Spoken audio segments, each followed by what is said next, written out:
Halo, Assalamualaikum warahmatullahi wabarakatuh. Welcome back to my channel Akan.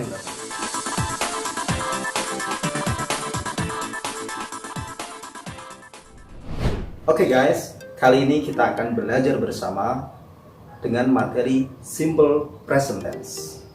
Oke, semua mungkin sudah tahu tentang Simple Present Tense, tetapi ternyata masih banyak yang bingung tentang penggunaan Simple Present Tense. Kapan digunakan, rumusnya seperti apa, dan gimana cara menggunakannya gitu. Nah, tetapi ini adalah waktu yang tepat di mana kita akan belajar bareng. Oke guys, nah ini sekarang kita fokus ke sini ya. Ini adalah Simple Present Tense ya. Awal mula kita ingin belajar bahasa Inggris lebih jauh lagi, kita harus menguasai tenses dasar Simple Present Tense. Oke. Simple present tense dari kata-kata simple, sederhana gitu kan. Kemudian ada present, sekarang ini gitu. Kemudian ada tense, bentuk dari waktu. Ya mungkin bisa dikatakan kegiatan yang dilakukan saat ini. Itu simple present tense. Nah, sebelum kita mengarah lagi, kita harus tahu fungsinya, fungsi masing-masing untuk apa gitu.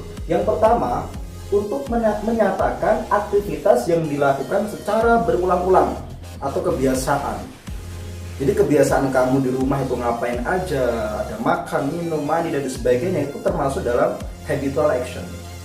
Nah, itu digunakannya simple present tense. Contohnya, I take a bath every day.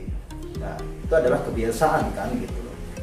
Nah, untuk yang kedua, rumusnya adalah untuk menyatakan kebenaran umum. Kebenaran umum seperti apa sih? Kebenaran umum itu gini, kebenaran yang sudah diakui semua orang lah ya, atau mungkin udah hukum alam ya. Jadi misalkan gini, a week has 7 days ya, satu minggu ada 7 hari.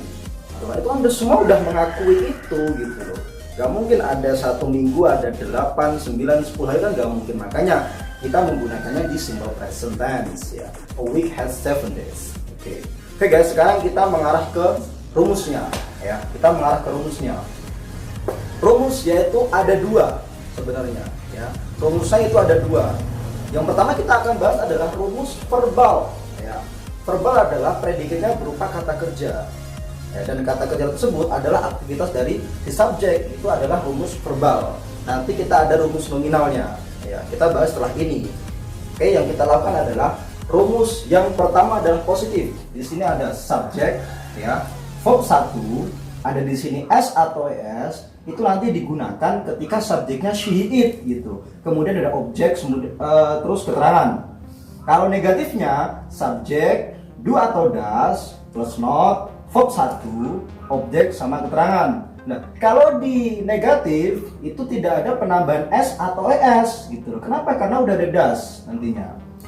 Jadi spesialnya untuk positif dia ada s atau es.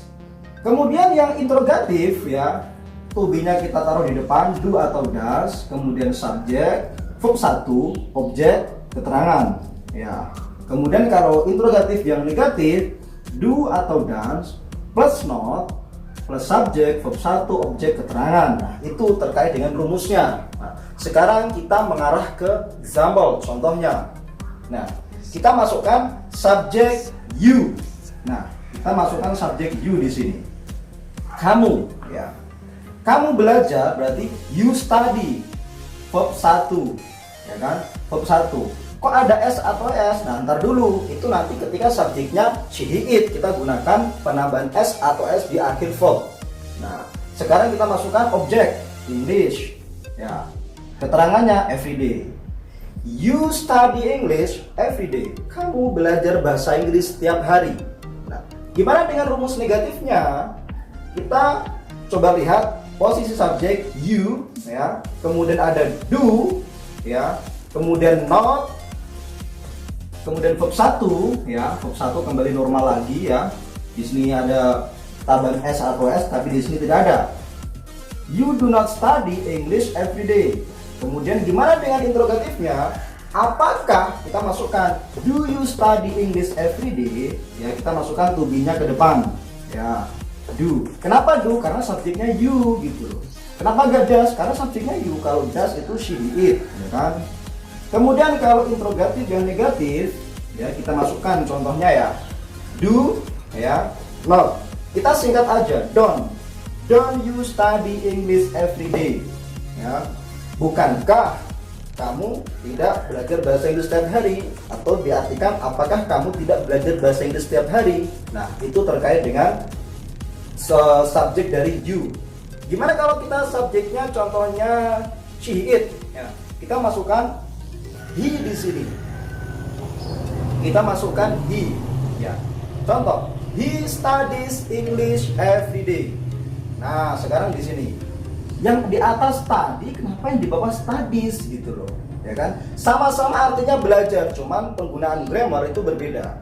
Makanya saya bilang tadi, penambahan s atau es itu digunakan ketika subjeknya she, it, ya kan? Tetapi ada beberapa verb yang nanti ditambahkan es dan ditambahkan s nanti di part video yang berikutnya saya akan bahas.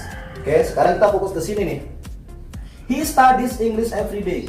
Dia laki-laki belajar bahasa Inggris sekarang gitu. Yang negatifnya he does not, atau biasanya disingkat he doesn't study. Nah, dia akan kembali ke posisi normal nih. Yang tadinya studies, dia study. Kenapa? Karena kita lihat rumusnya nih. Nah, kita lihat rumusnya. Yang negatif. Kenapa studinya kembali? Karena udah ada does di sini. Ya. Jadi alasannya seperti itu. He does not study English every day. Oke. Dan sekarang yang negatif, yang interrogatif maksud saya, does he study English every day? To be-nya kita taruh di depan. Ya, does he study English every day? Oke, kemudian yang negatif untuk interrogatifnya adalah doesn't he study English every day? Ya, oke. Jadi di sini harus disingkat. Kalau nggak disingkat nggak enak. Do not he study. Jadi kita harus singkat. Ya, maksud saya does not, ya nggak enak gitu. Lebih baiknya doesn't he study English every day. Itu adalah contoh dari you sama he. Nanti kalau kita pengen contoh lebih dalam lagi, kita akan sampaikan di video-video berikutnya. Makanya selalu tonton video saya ya. Oke, yang selanjutnya adalah time signal. Nah, sekarang kita fokus ke sini nih. Mungkin kamu juga sering menemui terkait dengan hal-hal semacam ini, usually, always, often, sometimes, seldom, dan sebagainya. Contoh kita masukkan nih, ya gimana sih cara penggunaan kayak gini gitu kan? Kita masukkan di bagian apa gitu.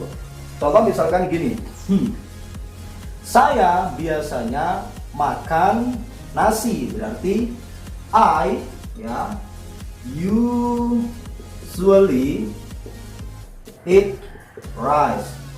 Nah, usually kita masukkan di sini. I usually eat rice. Saya biasanya makan nasi, ya kan? Negatifnya gimana? Tinggal kita masukkan rumus di sini. Kalau kamu mau bilang saya nggak makan nasi setiap hari, I usually don't eat rice.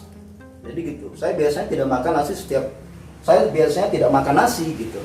I usually, ya, do not eat rice. Nah, jadi seperti itu. Oke. Terus kemudian do sama does digunakan untuk subjek apa? Misalkan gini.